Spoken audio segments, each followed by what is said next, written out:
कि ये पहला निवेश समिट नहीं है। इसके पहले मुंबई में, दिल्ली में हो चुका है। अब हैदराबाद में मुख्यमंत्री और उद्योग मंत्री जा रहे हैं। कितनी उम्मीदों से इस निवेश समिट को हम देखें दीपक जी? मोहन जी, मैं इसकी शुरुआत करना चाहता हूं छत्तीसगढ़ राज्य के गठन से। देखिए, 3 राज्यों का जन्म एक साथ 1 नवंबर 2000 को हुआ, छत्तीसगढ़, उत्तराखंड और झारखंड।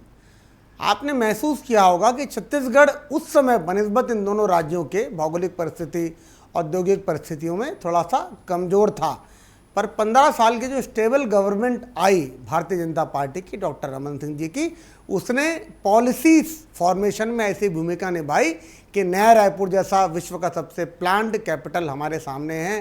नए नए उद्योग आ रहे हैं और बड़े बड़े उद्योगों की स्थापना हुई। एक बात होती थी कि अमीर धरती के गरीब लोग, पर अब ऐसा नहीं हो गया है। अब अमीर धरती के अमीर लोग हैं छत्तीसगढ़ के लोग, और इसका देखिए स्टेबल गवर्नमेंट का बहुत ज़्यादा असर दिखा आपको। मैं बताता हूँ आपको कि कांग्रेस पार्टी का जो 5 साल का कार्यकाल रहा, इसमें उन्होंने उद्योगों की परिभाषा को गलत समझ लिया। कांग्रेस को लगा कि अवैध शराब बनाना ये उद्योग होता है। ट्रांसफ़र को उन्होंने उद्योग का दर्जा दे दिया। ट्रांसफ़र जो पॉलिसी लाते थे इन लोग, सबकी पॉलिसी में लेन देन का जो मामला चलता था, कोयला दलाली को उन्होंने उद्योग समझ लिया, डीएमएफ को उद्योग समझ लिया और नौकरी बेचने को उद्योग समझ लिया। इस तरह से 5 साल वो जो औद्योगिकीकरण होता है उस पर फुल स्टॉप लगा और एक नए तरह के उद्योगों का जन्म हुआ है। फिर से इस बार भारतीय जनता पार्टी की सरकार पे भरोसा किया छत्तीसगढ़ की जनता ने, और फिर से वही औद्योगिकीकरण जो औद्योगिकीकरण होता है उसकी शुरुआत हुई है। अभी आप सुन रहे थे माननीय उद्योग मंत्री जी को, माननीय मुख्यमंत्री जी को, वो 8,00,000 करोड़ का प्रस्ताव मिला है राज्य शासन को।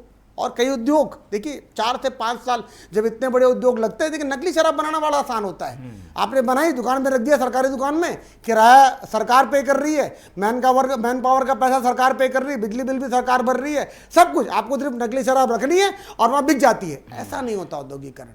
स्ट्रक्चर बनता है, भवन बनते हैं, पॉलिसी आती है, बहुत सारी सब्सिडीज होती है। जो नई औद्योगिक नीति है छत्तीसगढ़ सरकार की, उसने रेड कारपेट बिछाया है। छत्तीसगढ़ सरकार 2 जगह रेड कारपेट बिछा रही है। एक रेड कारपेट बस्तर में बिछा, रेड जो कॉरिडोर था वो खत्म हुआ, नक्सली पुनर्वास के थ्रू आए। एक अनप्रोडक्टिव एरिया जो था छत्तीसगढ़ राज्य का, वहां पर अब लघु वनोपज से, पर्यटन से, घरेलू कारोबार से वहां पर एक विकास की नींव तैयार होगी। दूसरे जो क्षेत्र हैं उसमें हम उद्योगों को आमंत्रित कर रहे हैं, रेड कारपेट बिछा रहे हैं। माननीय मुख्यमंत्री जी, माननीय उद्योग मंत्री जी पूरे देश का दौरा कर रहे हैं और उद्योगों को आमंत्रित कर रहे हैं, आइए छत्तीसगढ़ में निवेश कीजिए। अब कांग्रेस का तो ठीक है, वो परिणाम जल्दी चाहती है। कांग्रेस परिणाम पे बात कर रही है, परिणाम क्या आ रहा है, हाथ में क्या मिल रहा है, इस तरीके की बातें जो हो रही है उस पर आप देख ही रहे हैं मोहन जी, परिणाम दिख रहे हैं आपको।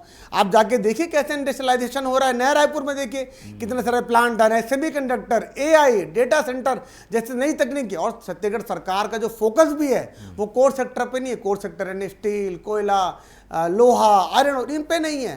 पर्यटन पे, न्यू टेक्नोलॉजी पे, AI, data center, pharmaceutical, textile, इन पे फोकस किया जा रहा है और ऐसे उद्योगों को आमंत्रित किया जा रहा है जिसको कांग्रेस को समझ नहीं है।